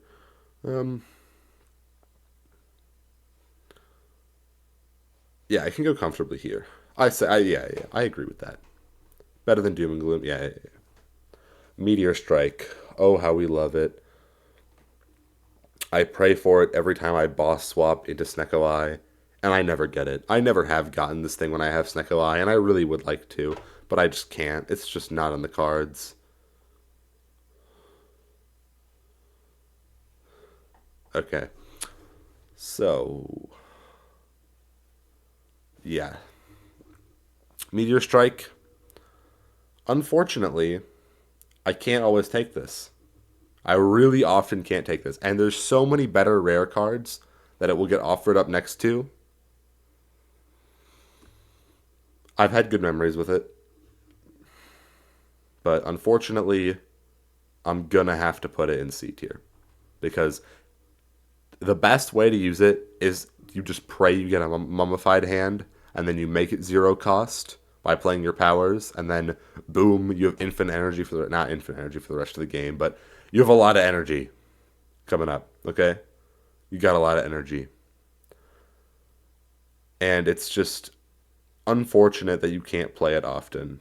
And for that, it can go down in C Yeah, I love it, but unfortunately, it's down there. Multicast. The beta card art for this is the best beta card art in the entire game. I actually haven't looked at the beta card art for other characters that much, but it's good. Okay. Evoke your next orb X times. Sorry. The beta card art is good. I was thinking with the beta card art still. I'm sorry. It is incredible, but and I take it more often than I should because of that beta card art. Unfortunately, it's just mid. It's okay. I'll put it here above between Blizzard and Bullseye because I think there's better once again, there's better rare cards that it will often get offered up next to. If you see it by itself, not next to another rare card, you might consider taking it. But if you're not getting a ton of energy next turn, you're probably what's going to happen is you're going to end up playing all your other cards and then not playing this. And if it's upgraded, it says evoke your next orb X+1, then is it really worth just evoking an orb one time? Evoking an orb for 0 energy? Upgraded dual cast does it for... Upgraded dual cast evokes it twice for 0 energy. Or for 1 energy evokes it twice. That's much better. And so multicast, meh. It's fine. You know what, now that I think about it, Blizzard's better than this thing. It's just fine. Better rare cards. You know, if you can get a ton of energy with aggregate and stuff like aggregate and double energy, it's better. But I'd rather mess around with Tempest than multicast in those situations. But if you can't find a Tempest, it's okay. You know, boot sequence is better than this thing. Not force field, though. Okay. Overclock. Overclock's better the bigger your deck is because then the less often you're seeing that burn that it adds. I think it's also good in claw decks because if you want to draw more cards, cycle through your claws, you can get it back in with all for one too and play it twice in a turn. I personally end up with sometimes bigger decks than I probably should, and then when I do that, I take an overclock because overclock's downside is less than. It's not an A tier. A tier is just my like baseline where I put a card when I'm thinking about it. Bottom of A tier, but no, it's. You know what? I think overclock deserves more credit than most people give it. My friends don't like it. I like it. Overclock just feels like good card draw to me. No. I don't think the burn is that big a deal. Sure, you're not drawing another card. That's the biggest hope. But most of the time, I feel like I'm blocking for enough where this doesn't really matter. And for that, I think it deserves a spot above Storm and Heat Sinks. I do. Rainbow. Rainbow's another 2-cost card that can feel kind of clunky. How do I feel about Rainbow? Rainbow's a card that I just don't take very often. I don't find myself liking it that much. It's going to be somewhere in B tier. Just not sure where. Just not sure where. Rainbow is just fine. I mean, it does hit the over the curve for an orb per energy. But unlike a lot of the other orb per energy things, it's not doing something else.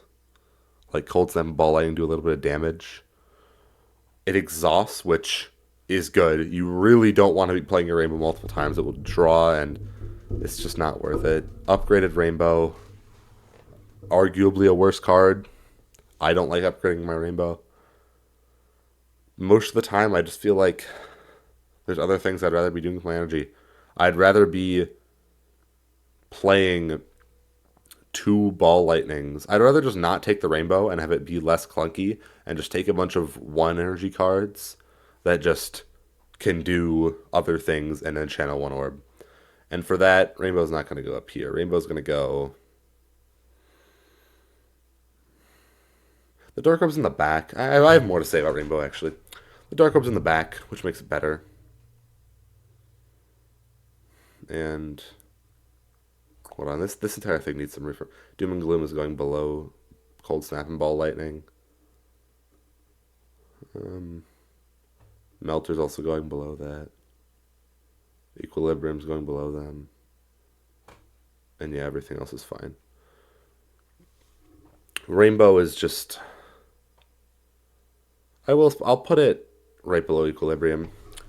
Once again, there's better rare cards that it will get offered next to.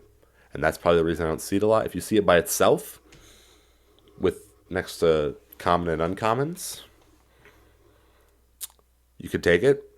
It does help you evoke your orbs in the front. And that's the reason why, that's its saving grace, is that it evokes all those orbs in the front. So whatever orbs you have, if you your base 3 orb slots, just to say evoke all the orbs. Good if you have plasma, because then the big cost is offset. Rainbow's one I'm going to have to come back to when I redo this tier list, because Rainbow's just... It's a card I don't play with a lot, and that's a reason I don't like 2 energy cards that seem kind of clunky to me. Reboot. I'm actually going to shuffle all cards into your draw pile. Draw 4 cards, exhaust. Reboot's a card, man. Reboot's a card, certainly. Most of the time, it's okay. If Reboot just says, if you draw this card alongside a bad hand, you can redo that hand. If you get all block and you really don't need a block. If you get no block and you really need to block, you draw Reboot. Yay. But what if you don't draw Reboot? What if you don't draw Reboot when you get a bad hand? Oh no. And what if you have a really good hand and then you draw Reboot? And that's not as big of an issue, because if you have a good hand, you can just play everything and ignore the Reboot. And if you have a good hand but you still have energy left, you might just play the Reboot anyways and then play one more card that you get from it. And so it's fine in that way. But sometimes it just feels like, man, I wish I would have drawn one of my other cards instead of this Reboot. Because I really don't like... It just feels awkward playing the exhaust card and then just getting one more card. You're like, dang. I don't know. You can't play it in Claw decks because you really want that all for one. You can play it in Claw decks if you not have all for one, but you really want all for one, so you probably shouldn't grab Reboot if you don't have an all for one anyways. Because it takes all those 0 cost cards out of your discard pile and then all for one can't get them. So for that, just for not being compatible in Claw decks and just generally being kind of meh in my eyes, Reboot can go solidly right here. Right here seems good. I'm also going to put Bullseye. I'm just looking at this again. I'm putting Bullseye above Doom and Gloom here too. Rebound.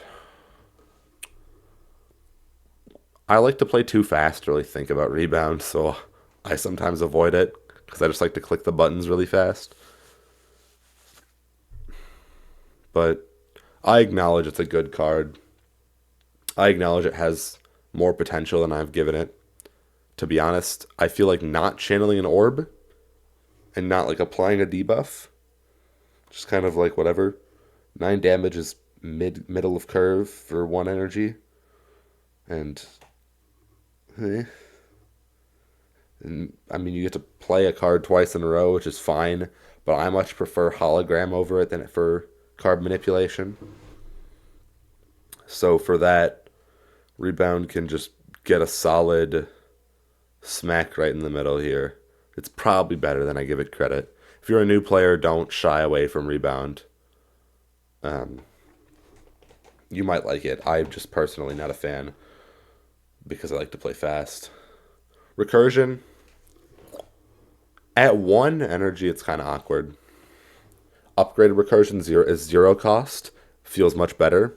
If you have Dark Orbs, actually, when you evoke the Dark Orb and rechannel it, it will keep all of the power that it's been building up over time. So Recursion is really good with Dark Orbs. If you don't have Dark Orbs, it's kind of mid. It's just meh. Evoking an orb and channeling an orb might sound really good. I thought it was really good when I first started, but it's not as much value as you might think. It's just really not. So, if you have Dark Orbs, and Dark Orbs are your primary source of damage, great. You can use these and get your Dark Orb back in the back, and then just keep cycling your high-powered Dark Orbs until they're strong enough to one-hit whatever you're doing with dual casting. One-hit whatever you're fighting with dual cast. Sorry, I can't speak. Been recording for too long. So, yeah, Recursion can just solidly sit somewhere in B tier. If I think it's better than Rebound, better than Rainbow. Oof. I feel like Recursion is a lot worse than Ball Lightning, but I also feel like it's better than Equilibrium. So I would have to put kind of like a big split in between these two cards. But I don't know. If there was a B minus tier, the split would be right here between Ball Lightning and Recursion. Maybe I'll do that. I don't know. Recycle. Recycle feels awkward to me. I've had some decks where it can be good, but that was, to be honest, just kind of lucky. I had an unceasing top deck where I really just wanted to get all the cards out of my hand and then keep drawing them. And I had some high cost. Recycle can be good if you took a Meteor Strike. Recycle can be okay with, I don't know. Recycle can be good with Meteor Strike if you took a Meteor Strike. Because then if you can't play it because you can't get its cost to 0, or some other reason you're expecting to be able to play a Meteor Strike or another high cost card like Sunder or Echo Form, although you probably want to play Echo Form instead of recycling it. Although Echo Form is ethereal, so if it was going to disappear anyways, Recycle can be alright. I feel like it's kind of clunky if you just draw it without having something you want to exhaust, and it's like, damn. Really wish I hadn't drawn this, but, you know. And for that clunkiness, I feel like it's somewhere in, like, it can go in top of C. Yep. Reinforced Body. Just good block in general. Fits the numbers. 7 block X times is fine. It's just, I don't really have much more to say than, yeah, it fits the, if you have defense in hand, it's better than your defense. So you can just play it and gain more block for however much energy. Very simple card. And it doesn't really work as well with aggregate or double energy, because if you start doing that, then you'll get way more block than you need. If you have something like Calipers, then this is good, obviously. But it's just good. It's just solid block. And for that, it's going to go right up here with the other block cards, because I think they all do pretty similar things. Here we have the worst card on the Defect. Actually, it's not... yes, it is the worst card. Reprogram. Lose 1 focus, gain 1 strength, gain 1 dexterity. Reprogram just... Oh my god. The only deck you could conceive of this working in is a Claw deck. And I love Claw decks, but even then, this doesn't feel great. To be honest, I haven't gotten offered that much in Claw decks. I really don't get it offered much, which is... I should probably test it out more with Claws. But even then, with Claw decks, what I often do is I upgrade my Zap and Dual Cast, so they're both 0 cost. And then I end up playing both of those, so I end up channeling some orbs anyways. And with Claw decks, I like to channel some Frost anyways, some Glaciers. And this thing just really says, fuck your orbs, man. It really, really does. It really just does say, fuck anything you plan to do with orbs.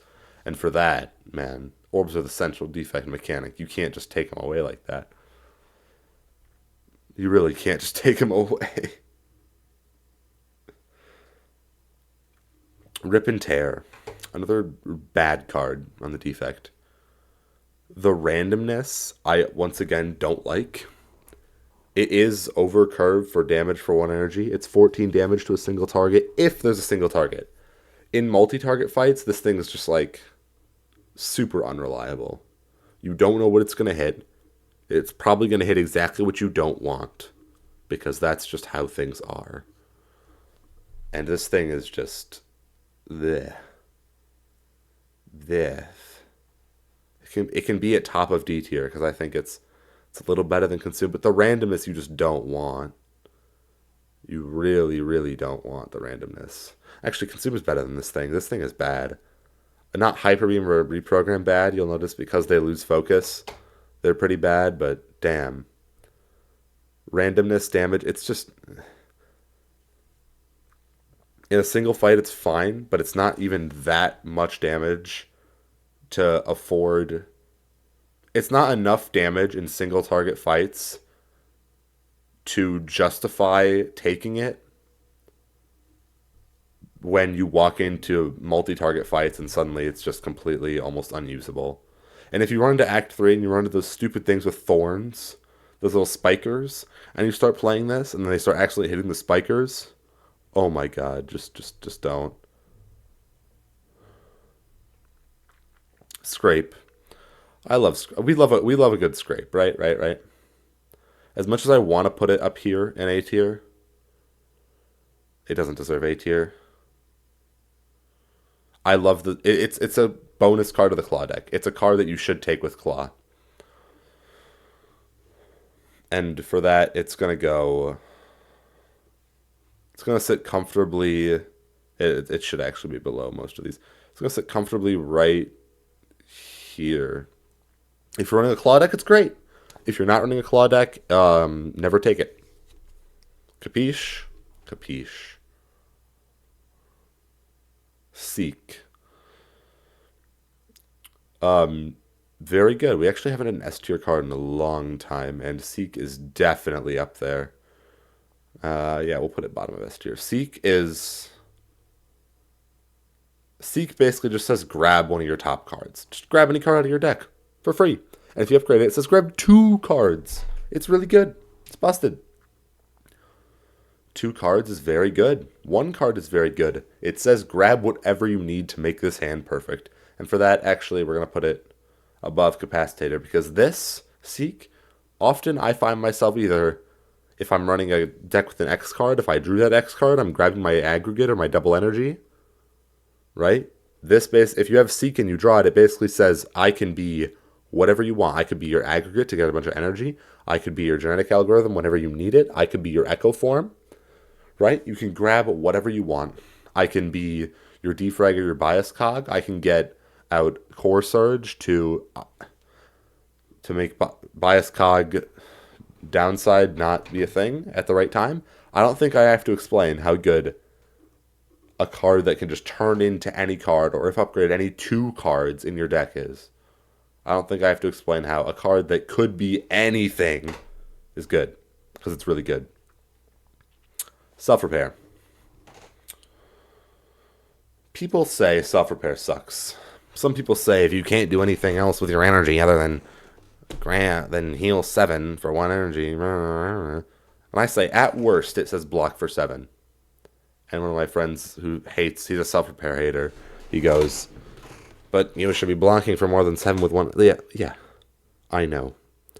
It doesn't match up to something like Charge Battery, which replaces your energy. It doesn't match up to Leap, which 9 block, more than 7. Doesn't match up to Reinforced Body, which lets you spend as much energy as you want on it. But if you can manage to not take damage, the healing is good. Upgrade its 10 healing, which it's not a priority upgrade, but if you have nothing else to upgrade, you can. The self-repair healing is good. Healing is just good. If you can use it in a hallway fight and keep using it and manage to not take damage, it's just good. It will heal you and save you runs. Okay? At worst, it says block 7, unless you die that fight. Then it does not say block 7. But, biggest downside is that it's not as good in fights. But at higher ascensions, you're not full healing after fights anyways. Biggest downside is that the heart fight, it's basically useless. But it will help you heal to consistently get to that heart fight. And for that it gets to go right here in A tier. Skim. 1 energy, draw 3 cards. Upgrade, 1 energy, draw 4 cards. It's just good. 1 energy, draw 4 cards is just good value. It's just a good card draw. It's numerically just good.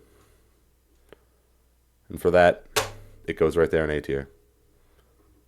I don't know how else to explain it other than just card draw good. Oh, one other thing I'm looking at Recycle. Cool fun fact with Recycle. Quick. If you have an X cost card in your hand, and you recycle that X cost card, it will recycle for the number of energy you have that you would have spent if you had played that X cost card right then. So if you have like 3 energy, and you recycle a Tempest, you'll get 2 energy because, well, you'll get 3 energy, but the recycle costs 1, so net 2. Stack. Stack is a card I've loved more and more as I play the game. I kind of like a big deck. I think big decks are nice because you can get cards like Overclock and Stack, which helps negate their downsides. Obviously, like, you don't want to just take a card every time, right? You do want to skip a good number of times. But Stack is just... Right, think about this. If you draw it on turn 1, and you can manage to play the rest of your hand, it's slightly worse than a Defend. If it's upgraded, great, but you probably don't want to spend an upgrade on this. If you find it upgraded, you should probably take it. If you find a Stack upgraded, you should probably take it. Because if you play it turn 1, and it says gain block equal to the number of cards in your discard pile plus 3, if you play like 2 other cards, at worst it's a Defend. But if you draw it any other turn than your first turn, it will continue to scale and be more cards in your discard pile. It's just solid block, and I think it's frequently can be better block than all 3 of these other block cards, and I think it might be better than Chill. I think we'll go better than Chill. It's just solid block. Now, early, you probably might not want to take it. This is like an Act 2 take, or a late Act 1 take, if you've been taking a lot of cards in Act 1. Solid. Static Discharge. I first read this and thought it was amazing. And it's not terrible, but it's just meh. Meh. Whenever you receive unblock attack damage, channel 1 lightning. Good, but do you really want to be taking that much unblocked attack damage? Do you really? And the upgraded much, much better. Excellent. Whenever you receive unblocked attack damage, channel 2 lightning. Great. You still don't want to be taking unblocked attack damage, though. Saving grace of this card is that it just demolishes the heart. Because the heart attacks with these crazy multi-attacks, and you can just... If you have, like, Tori to reduce that, if you have anything... the heart will just get eaten by Static Discharge. Unfortunately, you still don't want to be taking unblocked attack damage, because if you do too much of that, you will die. So, I often find it to be middling. I don't like taking it. If it's not a heart run, I probably won't ever take it. I prefer to take it like near the end of Act 3 when I'm going for the heart. If I'm not going for the heart, I'm not really taking it. It's better than Multicat, better than Boot Sequence, better than Reboot. It's probably better than Blizzard, but I don't like it. No, it's going below Blizzard. I just don't like taking unblocked attack damage for no reason. I just don't. Steam Barrier. Steam Barrier is just free block. If you find that you have a lot of other high cost cards, this is good. Because then you can block. If you have like Echo Form, this is nice. Because you can block for a little bit next to your Echo Form. The decrease this card's blocked by 1 this combat, I don't think is that much of a hindrance. The bigger your deck is, the better it is. Because then you won't see it as much. Which means not seeing it as much means that you will play it less. Which means Still retains its value. If you have any form of dexterity, this is much better. Any way to increase the amount of block gained. Overall, it's worse than these other block cards. It's not as good in the zero cost decks because if you keep recycling it with all for one, it will very quickly be to minimal. But it still costs 0 and it's still free block, so free block is almost always pretty solid. Not a bad Act 1 early take, not a great one either. And for that, you can go here, bottom of B. It's okay. Streamline. Awkward card. Haven't played with it a lot. It's fine. It is awkward to play it the first time. It kind of sits on that curve, a little bit lower possibly, but after you play it the first time, it starts to do better. It doesn't really scale with anything. It doesn't scale with any kind of damage buffs. It doesn't really work with claw. It doesn't really fit into any archetype, which is why it's just okay. It's just okay. Once you play it twice, it becomes 0 cost, and it's just very easily spammable. Once you play it twice, it's good, but it only works. I think, actually, I take that back. It does work in like a small-sized claw deck. In a small-sized claw deck, it works because you can cycle through quickly, play it twice. Suddenly it becomes 0 cost. You can hit it with all for one. Where is it? All for one. There we go. And it's better. So, it's okay. I don't take it often. I'll have to experiment with this one more. And for that, Streamline can go... I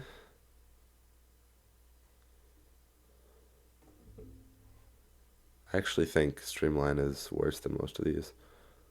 Streamline can go right here above Boots. Yeah, I can go there. It's fine. Sunder. I used to think it was kind of mid. Sunder's grown on me. I like it for those, fights with multiple enemies, those minions, because sometimes it just says kill a minion for a card, not even energy, just for drawing a card in your hand, kill a minion. Great. If you have any form of, like I said, this is a reason to take Recycle. This is a reason to take more 0 cost cards. And it's just overall, if you can kill things with it, it's free. And if you can't, it sits on that damage curve kind of nicely. Unfortunately, you won't be channeling any orbs that turn if you can't kill something with it, but if you draw this amidst a bad hand and you don't really need to block, it's not a terrible, terrible waste of a turn. Not a terrible, terrible waste. And so for that, Sunder can sit right here. Sweeping Beam. It's fine. I don't know. Sweeping Beam replaces itself and deals damage to all enemies. Early game, fine take. If you have Slime Boss coming up in Act 1, it's a fine take. It's nice for those Act 2 elites, so it's an early Act 2 take if you aren't all the way through Act 2 already. And overall, it's fine. It replaces itself. It's nothing special. It doesn't really synergize with anything. And for that, it can go somewhere around low B tier.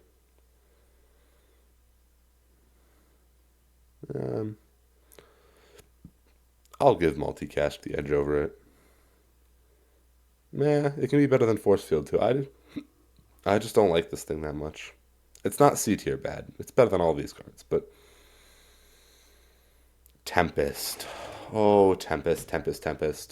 Had so many fun times with you. Unfortunately, you're not that good. Unfortunately, you're just not that good. You're solid, just not that good. Tempest is fun. You can do a lot of things with it. You can get aggregate double energy decks, which have to be some of my favorite ways to play this character. Favorite ways to play the game. And for that, Tempest will solidly sit. Tempest will solidly sit in mid B tier just for the ability to dump your energy into something. Upgrade only says X plus 1, nothing special. I've frequently had decks with Chemical X. Not frequently, a couple times, but Chemical X Tempest can go kind of fine with if you don't have your aggregates yet, your double energies, but you really want to be hitting Tempest for big numbers. You really want to be hitting Tempest on turns where you're not getting attacked or where you think you can kill. And for that, Tempest should probably be below some of these. I'm a little biased. I'll put Tempest over Rebound. This does not mean you should take Tempest over Rebound. But, I'm just going to be kind of accurate here. Try to be. If you have Bullseye and Tempest are actually good synergy. If you have Bullseye and Tempest, if you have Tempest, you should probably pick up Bullseye. And vice versa. Sometimes. Tempest, yeah, sometimes. Thunderstrike. As cool as this seems, the random enemy really, really hurts it. If you have Thunderstrike in your deck, you know that you want to hit it. Right? If you have Thunderstrike, it's like kind of something you're building towards. And this means you're going to want to take out the smaller enemies and channel a ton of lightning in the process. But lightning is notoriously inaccurate, so unless you have an electrodynamics, you might not be able to take out the smaller enemies if that's your main source of damage. You might just do equal damage to everything. And then, after you do equal damage to everything, roughly,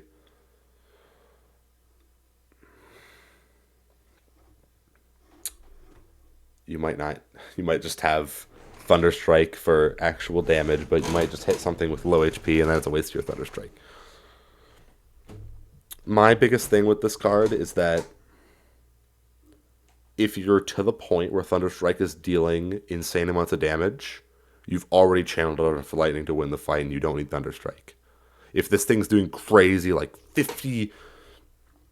If you're doing like crazy, like 100 damage, like you've already won by channeling enough lightning orbs. Just channel a few more lightning orbs instead of playing a Thunderstrike, and you'll probably win. It's not worth the clunkiness for drawing it when you don't have a ton of lightning channeled or the random enemy. And for that, it's going in C tier. I did not want to move Fusion. Our cycle's better than this thing. We'll put it here. Solid. Turbo. Personally, I'm a big fan. Beta card art, incredible. And overall, I like it with Claw decks because you can all for one it back. And then you can play multiple all for ones in a turn if you have them. Kind of situational. The net energy gain is obviously there. You can do stuff like having an extra energy. You can hologram the void to not have to deal with it later. Overall, a solid card. You don't always have to play it if you draw it. And it doesn't feel that bad letting it sit in your hand because you know that the other turns where you did play it, you got value out of it. So, therefore, Turbo should probably be like high B tier. Put Turbo right here. White Noise. Add a random power card into your hand. It costs 0 this turn.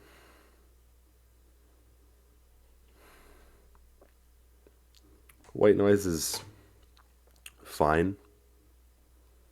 I mean, adding a random power card... A lot of power cards in this game cost more. Echo Form, Buffer, Electrodynamics. Some of them cost 1. I don't like the randomness of it, but I have to acknowledge that mathematically, you are getting a lot of the time more than 1 energy value for 1 energy. So I have to put it up here somewhere, but I'm not happy about it because I don't like the randomness of it. And so for that, it can go below all these block cards, but above Fission. Alright, and that's all the cards, but I do want to fill you guys in on Zap and Dual Cast because they're not in here. Zap is not a very good card, but it's in your starting deck, so you are stuck with it. It does kind of push the player a little more towards Lightning at the start, and so it'd probably be somewhere around low B-ish. Dual Cast, I think, is actually a much better card. Dual Cast is honestly probably high B or low A. The ability to evoke orbs twice, especially if you can upgrade it to 0 cost, is very nice. And the yeah, if you can get it with Dark Orbs, it goes crazy. Dark Orbs dual cast is like, oh, brr, it's good. It's good. And yeah, that's gonna be the end of the tier list. But of course, at the end here, I gotta I gotta switch this thing around to piss some people off. So that way I can use it for the thumbnail. So okay, we're gonna put defrag. And when I take the thumbnail, we can put defrag in like C tier. Just to rage bait people. Bias cog. People won't be that mad if I'll keep bias cog up here and make it. We gotta make it seem like reasonable. And we'll put defrag like middle of B and make it seem reasonable. We'll put sunder up here. We'll throw claw like all the way down here. We'll put reprogram up here just to make people mad. Let's see. We'll move hologram down. Echo form. Oh, we should put echo form at like bottom. We should put echo form at like, yeah. Just for the thumbnail so I can get clickbait people being mad.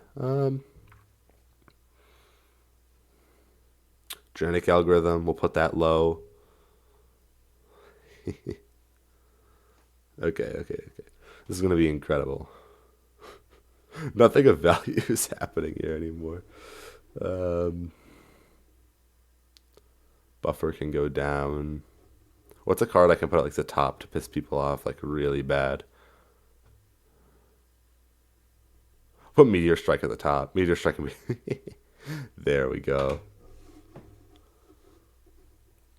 And now we're just going to start dragging cards randomly to create a little bit of chaos. There we go.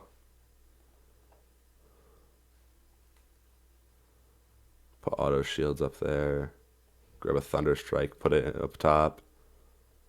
Capacitator can go down. Seek can go like mid A. Yeah, there we go.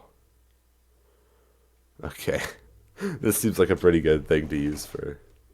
I'll move some stuff down at random to balance out the tiers. There we go. Okay, this seems like a pretty rage baity enough tier list. Alright. Thank you for listening to me yap. Holy shit, I've been recording 2 hours. Alright, if you listen to me yap for the whole 2 hours, thank you. Yeah. Have a very good morning, evening, afternoon, whatever. And goodbye.